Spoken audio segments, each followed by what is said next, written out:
think it's going to be the other way around.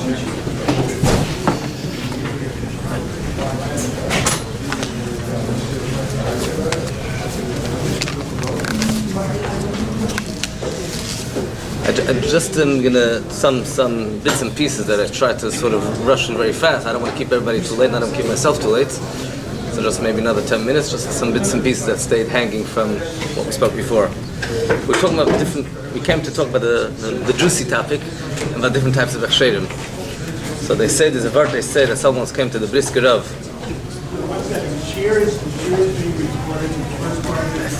I think the Rebbe mentioned him in a Fabring in a Tashi Lamed Vav Lamed Zayin. I think the Rebbe called him Reb Velvel Brisker. Und Leute haben gehört, wegen dem hat Stam nicht gesagt, hat geschrien das. The Rebbe said about him. And someone once came to the Brisker Rav and told him that he wants to know, he came to Yisrael, he's learning in yeshiva, but he wants to know which Hechsherim he can eat from. So he said, where are you from? America? You can eat everything. What he was in other words trying to tell him that the standards are so low in the American Hechsherim that it's a lot has changed since that story happened. But there's obviously a range of standards over there. There's things that Amol would be considered the pashtus.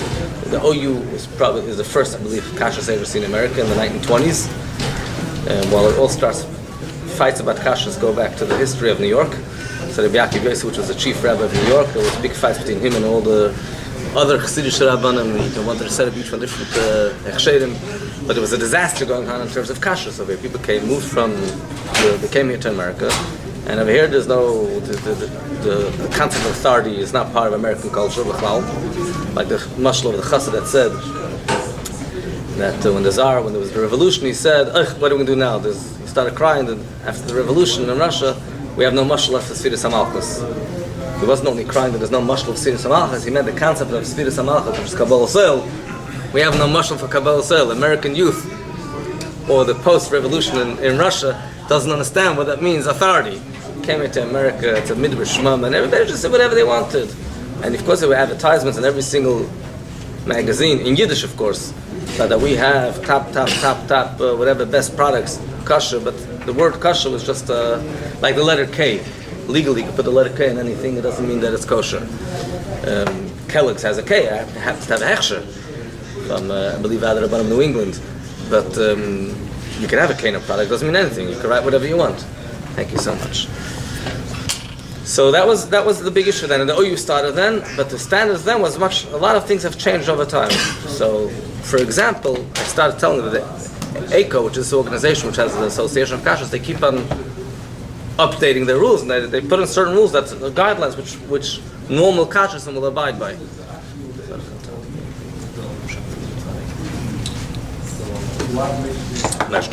Meat, whatever it is. There was a big issue a couple of years ago about oil.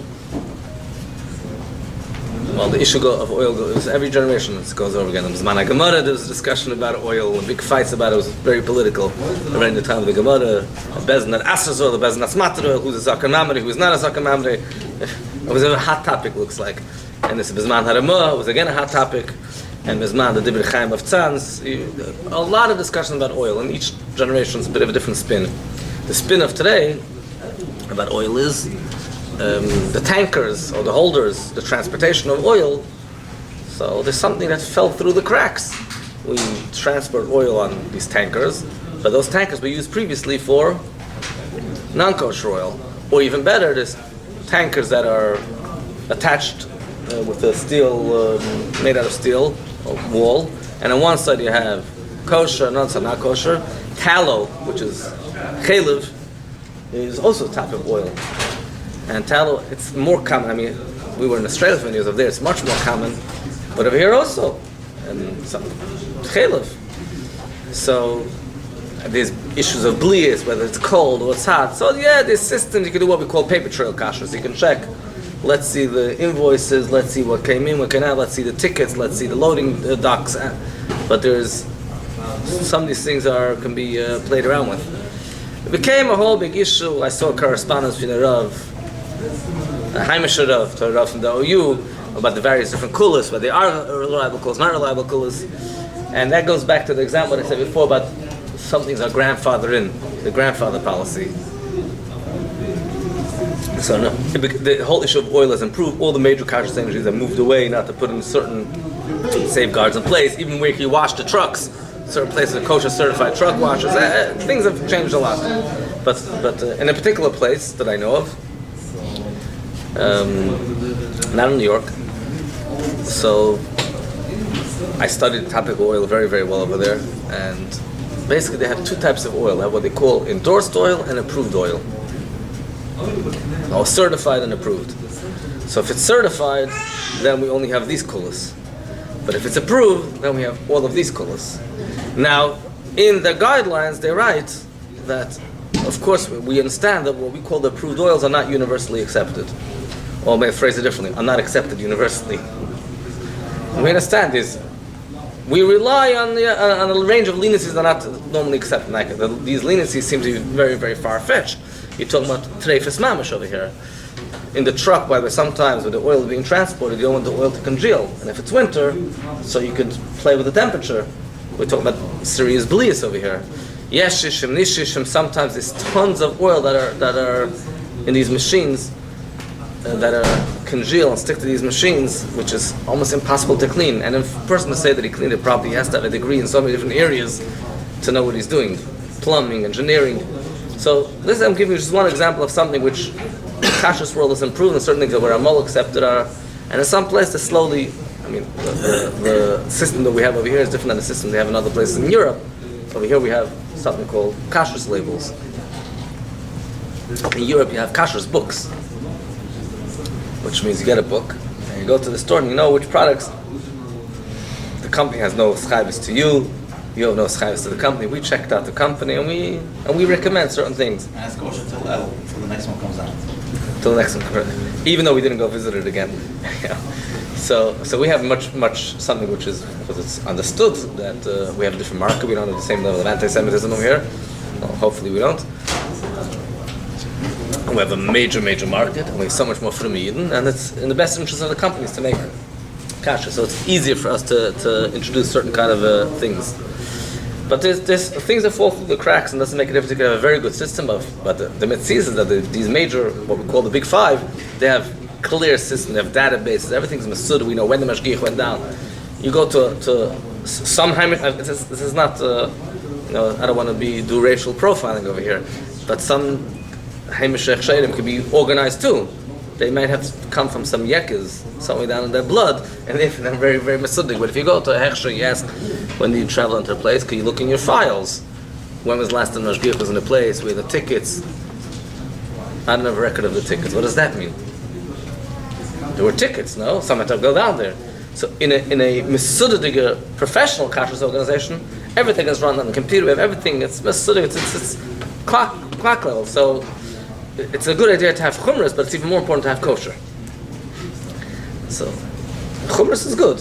And again, those chumras are quite critical. A lot of points come on like that. But we have in the Shulchan Aruch, we have a klal that brings it many times, that mishas hatchak behefsim merubah samchinan b'drabana yachad makam rabban. Now I'm not saying hefsim merubah because the Hechsher company has to make a lot of money, but is in halacha the same Shulchan Aruch that tells you that the whole Ramah is full of that every other minute. The Ramah says the Kavet Shabbos, L'tzayich Archim, hefsim merubah, shas hatchak, like Rabbi Heller likes to say. Tashluchim, mekenish machen from the Kavet Shabbos and L'tzayich Archim, and hefsim merubah, shas hatchak, asay l'chatchili jeden tag. But applying Hetadim. But it is such a concept, in other words, to Teiras Chatas. The Ramah writes in his introduction to Teiras Chatas, the Ramah, that whenever I say that something is mutter, we have some merubah, that means it's really mikra din mutter. That means the whole thing is one big chumrah. Because if it's asur mikra din, you can't say that we have some merubah, it's mutter. So, kulas have their place in Yiddishkeit, and the area of machalas hasuris is no different. There's a room for being lenient, but there's certainly no room for being not kosher. So if you don't have a proper system in place, you have no clue what's going on. They say that the Kreuz Megrav said that es nigze geworden auf jede Jid in Amerika zu essen, jede Jahr a fertile pulka chazer. In other words, if you're relying on, and this is extreme, that's how he spoke, if you're relying on Hechsherim, then over the year it's a quarter of a pulka of chazer. Not a lot. Or some other quotes that someone else said, if you really want to keep kosher, ask shvekas. eat nails. Because I'll say it in other ACs, eating only stuff that you make yourself is not a hiddur. It makes a lot of sense. But we have to be practical and realistic. And and telling that to people is like telling people to stop having internet access. Or better, it's like telling people to start going on horse and buggy instead of going by car. It's practical. You could take a horse and buggy, probably get a license for it. Build a horse and buggy. But it's not happening. And the Torah allows us to work with the system that we have. So we have to just we have to be on top of it. If we're not on top of it, the Torah is a sweet Torah. It's not trying to make life difficult for you. But you have to be aware. And all the Hechsherim will tell you, you really want to have good kashrus standards, don't ask for every single product. Moshe Elephant is the CEO, Rabbi Elephant from OU, very close to my grandfather, says this all the time. The community is making our kashrus standards go down because they need everything. And we have a policy that if there's a need for it, if there's a demand, we'll make it kosher. We want people to eat kosher. But we don't have to have everything. But we are today, what do you mean? We have to, this is part of it's also a question of kashrus, because and the Kadeshim Tiyu, and the Rishus HaTorah also is halachas in the Torah, right? And Tanya says that's also Shal Shlub Satmeis. So the minute that we think that we need to have every single Sprite, I want Sprite Zero, which happens to be one of the best things out there in terms of kashrus. But, and Fanta, no, I need ginger ale, but not this kind, I walk into the store and I ask them to give me a breakfast. They tell me, how do you want your eggs? The way that you can make it the quickest possible, let me get out of here. What kind of bagel do you want? Whichever one you have, and I can go. So everything has to be like this, and with sprinkles or without sprinkles. So the minute we have demands for certain things, that automatically, and now, Lisa Crystal Sich, Yiddish Sich, so if it's in the Goyish world, it has to be in the Yiddish world, if it's in the OU, then it has to be in the Hechsher Hechsherim, and we'll all, you can't tell me all of a sudden, the same way people have a problem with Tolah, and why they have a problem with Isham Tolah. I mean, what, you tell me they can't have strawberries anymore? Oh. Well, give me a solution. That's every balabuster tells me, don't tell me now, give me a solution. And what if there is no solution? Not everything has a solution. That's to say the signach. What I'm trying to say is you don't have to have every single product out there, and make sure it's a reliable, decent, normal hechsher. So we said that in Eretz Yisrael, the Das Land are considered. They also, by the way, have kulas. There's certain things. I'll give an example, by the way, of kulas of both of them. If you want to buy Ritzuas for your tefillin, you need to decide if you want to get the Badas Ritzuas or the Landa Ritzuas. Because the Badas Ritzuas are such Ritzuas that Rav Landa says are no good. And Rav Landa's Ritzuas, the Badas are no good. Each one says the other one, each one have a different system how to paint the Ritzuas. Unless you're getting the man-made Ritzuas that's made in the basement of some guy in Crown Heights. I'm not talking about that. But if you're getting a professionally done Ritzuas, same thing, by the way, applies in the kashrus department. I'll give you another example from Badas Alanda specifically. Shmita. Where do you get fruit during the year of Shmita? There's different systems. How do they all Shmita? You could say, like a person once said, no, it's not a problem, Shmita, I'm only eating Peres and Yerakas. But if you know what you're talking about, so do you get Peres from Goyim? Do you hold the Shmita, Kedusha Shmita and Peres of Nachrim? Machloek is between the Bisyasov and the Mabit. Or today's day it's called Machlek between Yerushalayim versus Bnei Brak, Chazanish versus Minig Yerushalayim. In which are you going with the Oitzer Bezdin system? Oitzer Bezdin it has its set of kulas. Every chumrah, by the way, is also a kula. It's a thing in every area in Yiddishkeit. Chumrah karikula kula. So you can't say, I'm going to do kachumrei shneim. So everybody has their, now, for example, now with Shchita, there became a big issue with the Badatz in the Shchita area. So, but in Afal Pikan, I'll tell, these are the Hechsherim that we know are considered the most top, reliable Hechsherim.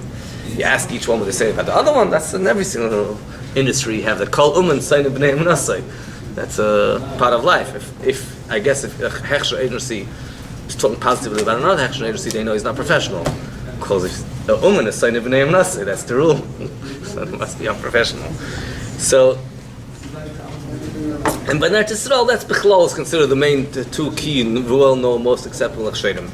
And you could survive also, but that's a landa because it's almost all the main ingredients are available, but that's a landa. You want to have something which only has chuks up sefer petach tikva, okay, so you have to talk to your taiva coach how to deal with that.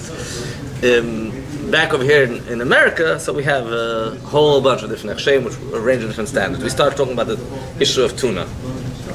So, and the different heterim for tuna. So the OU relies on the position of Harav Soloveitchik, Rav Yoshe Ber, Harav JB, whatever you want to call him, and there's Machlokes if he really said it or he didn't say it, but his Talmidim, which are the key people know you, Harav Hechsher, which is Shechter, which is a Talmud of his. Though you has a mile, they have two places which actually are independent of the Hechsher, and they give the Piskei Dinim. So they say this is okay, even though Moshe says it's not okay. Did I start mentioning tonight an article about Rabbi Tendler? No. Rabbi Tendler wrote a whole article against the OU about tuna. Now Rabbi Tendler is not considered Satmer.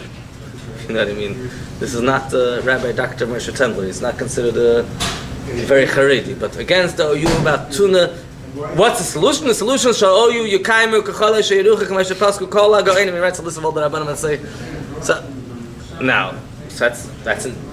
Now, Rabbi Marlo Lashon, someone just told me the other day that one of the stores said that Marlo for half a year there was no such thing as tuna. We didn't have tuna.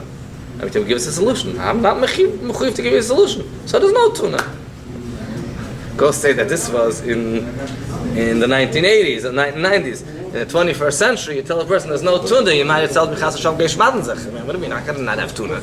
Which incidentally, by the way, Rav Lando is very, very machmer when it comes to tuna, with all kind of chumras on top of chumras, which is why he stopped producing tuna. What are the OKs then? I don't know. So they have a certain hatadim. They have hatadim of mirsas to go yiskir. They have a hatadim of din machus dina. They have a hatadim umalei madam nase. And all these rules questionable whether they still apply nowadays. With abyssal guilt, all these rules could fall on the wayside.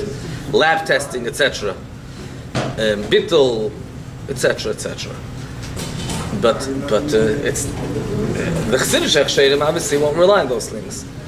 And then there's other examples. Example of how do you define in Bishalakim oil shulchan malachim? Somebody asked me once, "OU is not makbid on Bishalakim, right?" I said, "The makbid on Bishalakim." They say when the makbid on Avodah Zarah shvichas dam megalarais. They're from people. They keep kosher. Bishalakim is a din of shulchan aruch. It's not a people think Bishalakim is like a chumrah, right? To keep Bishal Yisrael. It's a straightforward din in shulchan aruch siman kuf yud gimel. Though you will say that this product doesn't have to be Bishal Yisrael because of a range of reasons. So, for example, the halach is if something is not oil al shulchan malachim, not suitable to be fit on a king's table, then it doesn't have to be Bishalakim. Now, how do you define that? That's so ambiguous. Okay, there's discussion about this halacha. They have a different way of defining that. The OU Rav Belsky had a heter about Pringles specifically. That there's no issue of Bishalakim. A whole Teda specifically about Pringles which not everybody accepts. But everything they have a document, a supporting document. You go to the OU document 49, ZL3, whatever. Everything is mesudik, everything is structuring. And you won't get evasive answers. And by the way, one of the things about the mainstream Hechsherim, they always have alerts that something is no good, right? Now, what it does to the consumer is it's a very strange thing. The consumer thinks, they probably have problems all the time. No, they have a policy, they give it alerts when something is no good. And other people, you the same product, which we'll have. Two Hechsherim. The OU said we found a problem, and therefore this product is a problem. And the Chassidish Hechsher, Zugur nicht. You can see it in the you see it all the time. It could be a Geffen product, it could be a regular product. So they have alerts. Now, if the problems, you have to be on top of it. You have to subscribe to the Kashrus magazine or to whatever it is, or to the Kashrus email list, and get the constant alerts. But they're mesudik, they are policies they have, things are in place. It's a big operation. It's very hard to maintain a big operation, but it's equally hard to maintain a small operation if you're not doing your job. And if you have a city, you can maintain a big operation too. And they have coordinators and Sarei Alofim and Sarei Meis. It's a proper system. Another shayla which could be different between kashrus is how do you define meat hamotzi?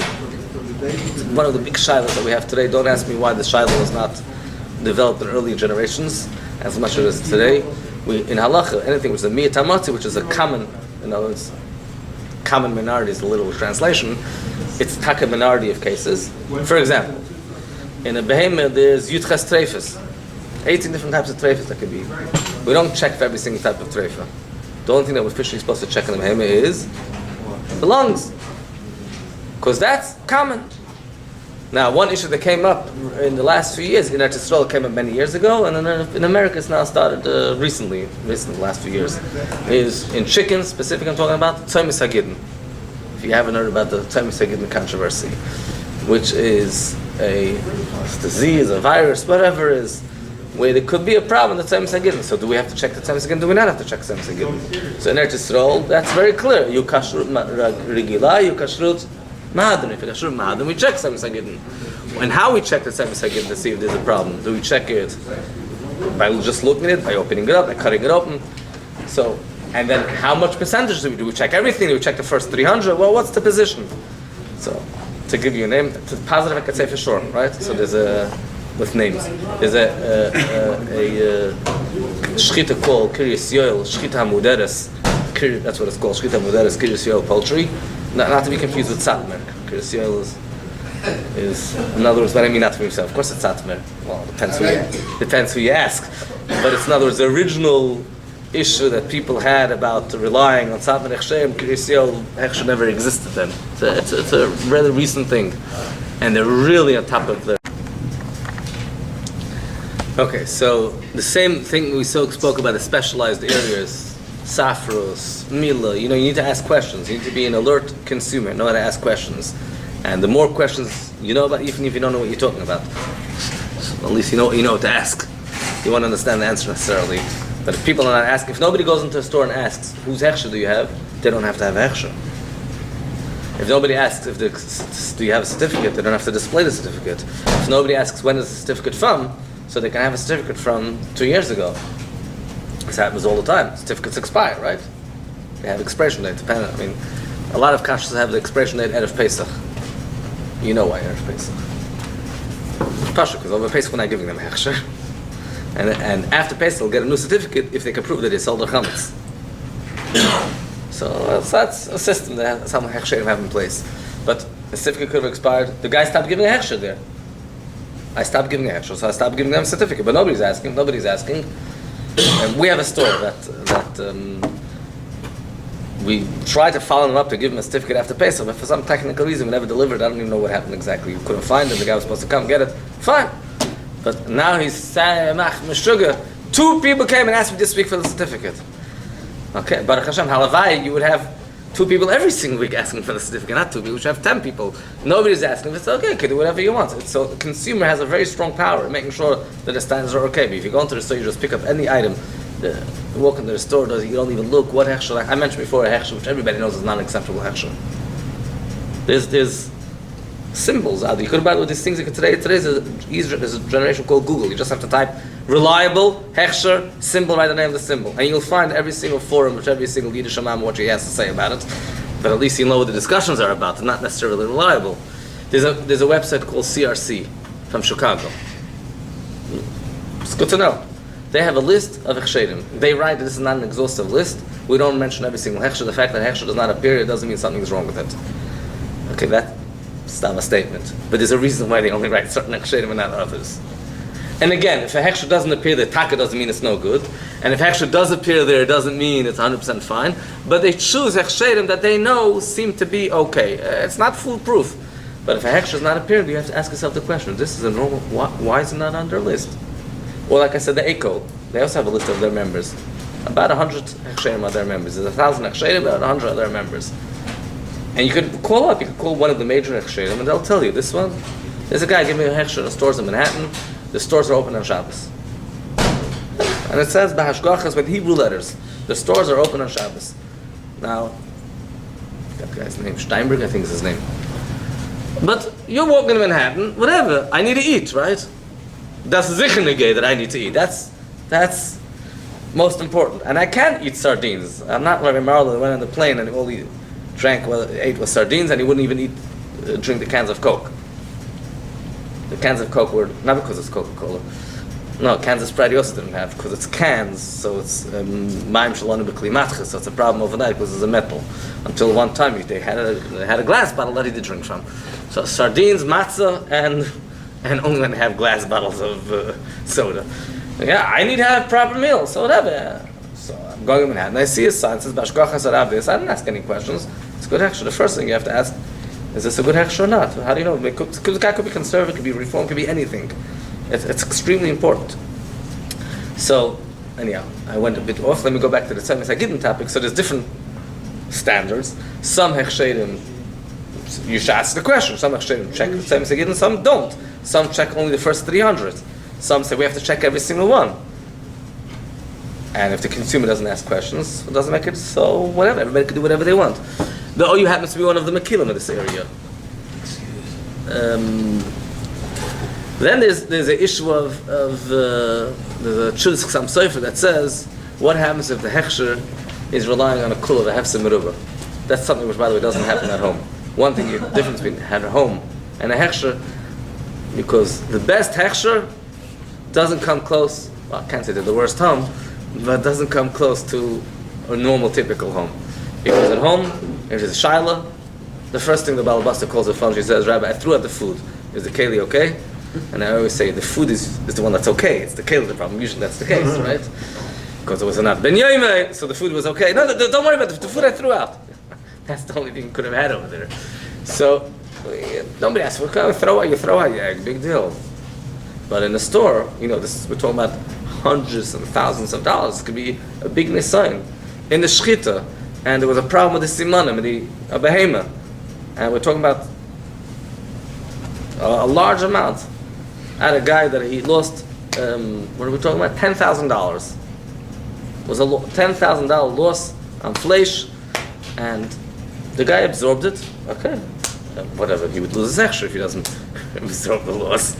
And the emes is that, okay, there's Hateidim, Hadahin, but the question is if you're looking for Hateidim or not.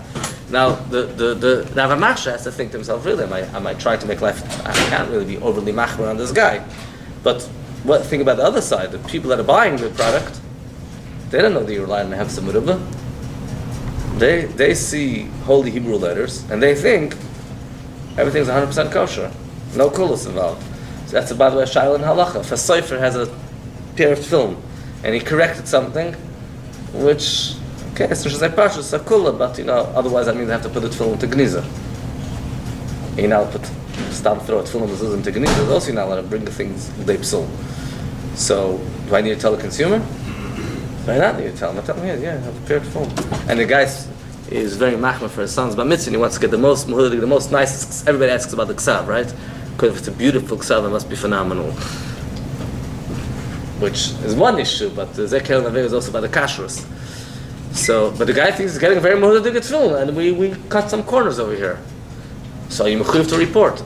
So the Chsam Sofer writes that when you're selling a product, and especially today's days when you're charging for a hechsher, you write on the hechsher mahadrin, or mahadrin mina mahadrin, or whatever it is, then the guy's expecting to be, then you can't, you have somebody who's very, very nice, but then you can't sell like that. Then sell it to some reform hechsher, let them whatever it is, let them deal with it. The other issue is the mashgichim, the quality of the mashgichim. What kind of mashgichim do you have?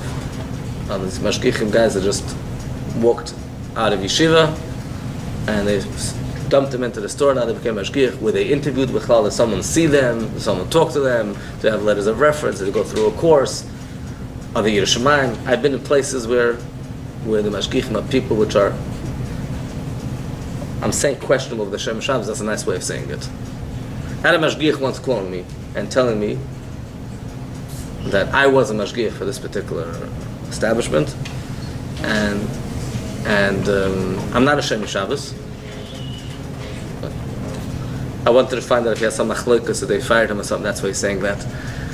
The reason he called me because he thought that I'm giving a hechsher to a place. Whatever, totally, it wasn't me. But the other mashgiach that's there now is also texting Shabbos. We text each other on Shabbos. So, what I mean, how do you have to find out? Whoa, where, when? Sai B'kiyas and Sai Yerushalayim. So who gets accepted as mashgichim? What's the system? Now, I'm not saying, and that's a mistake a lot of people make, that the guy is a Haimish person, that means Mastam he's a good mashgiach. He's not an Orthodox, he's not a good mashgiach. It has nothing to do. He could be like a Friedrich Rebbe writes in a letter, then he gets to a shaykhid with a beard. It depends where he's from. If he's from Russia, from Germany. If he's from Germany without a beard, he's a decent shaykhid. The Friedrich Rebbe himself ain't from a shaykhid without a beard. But if he's from Russia without a beard, I'll put it in simple language. A Lubavitcher that's shaving, then he's not a Yiras Shamayim. But a Yekashi that's shaving, fakert, if he goes with the beard, something is wrong with him. To find out if you can trust him, because maybe there's some issues there. So it has nothing to do with whether he's a Haimish guy or not a Haimish guy, but it's to, is he really a genuine Yiras Shamayim? One, is he responsible? Yiras Shamayim responsible, and C, does he know what he's doing? Like Rabbi Yankel Landau, Hashem said, I don't want my mashgichim to be Yiras Shamayim. Be Yiras Shamayim, they'll be saying Tilm all day long. What he meant to say was, I want someone who has 2 feet on the ground. You need to be on the ball, you need to catch things, and you also have to have a good chemistry with the owner. There's no mitzvah to find some mashgichim. They walk into the industry, and right away they think they have to find a problem. They get credit in the eyes of the Rav Hechsher. You have to be professional. It's like a guy once in a store told me, we're friends. We don't have to be... I said, no. I'm like the health department. Are you friends with the health department? We're not friends. We're cordial, we're menschlich, we're nice. I don't scream at you, you don't scream at me. But we have policy. We follow the policy. It's very simple. There's no chumanis and no kulas. These are the guidelines. We have to just follow the guidelines. But that's something that's also a question to ask. You walk into, by the way, to a place, you walk into a chasna. I'm not talking about over here. I'm talking about, I've experienced this out of town. You walk into a chasna, go into the kitchen, ask where the mashgiach is. What's the aveda to ask where the mashgiach is? And if the guy that comes out is a Schwarzer, he's the mashgiach. So now you know what you're getting. Now typically you'll get an answer, the mashgiach went out. But which doesn't mean the mashgiach could go out. It's okay. But if he's always going out, if he's the whole time out and you can't find him at all, then we have a problem. I'm talking now about a fleishige, a chasna, which is serving fleishigs, and the chasnas in out-of-town places. What are the halls? The halls are local goyish hotels, like we spoke earlier tonight, and they get kasher, not another chasna. So you can't do that without a mashgiach. At least one mashgiach, if not more than one mashgiach. But it's a question you can ask. If you don't ask the question, if nobody's asking the question, then people get away with anything. And even if the Hechsher is a good Hechsher, but like I said, the Hechsher is as good as the consumers. So if nobody's asking questions, they put a beautiful system in place and they have cameras. And from the Tatus, I always tell whenever I meet people in the kashrus world is, my camera is not to check on the balabas, it's to check on the mashgiach. That's the purpose of the camera. It's not enough. For the balabas, the camera doesn't help. You can have cameras, but not always do you catch them. Sometimes you have a mashgiach, you thought it was a good mashgiach, and whatever, it didn't work out. But somebody comes from reports. If consumers go on the lookout, then things... Anyhow, I think we pretty much covered the topic. They were still helpful, like we said before. Will come a time, will be no toiloim, like we said before, like Mam Seifri, Meisam Mashiach, and we'll be able to eat all the fruits and vegetables we want, including chadush will come to also. Right. Kalt, gute Nacht.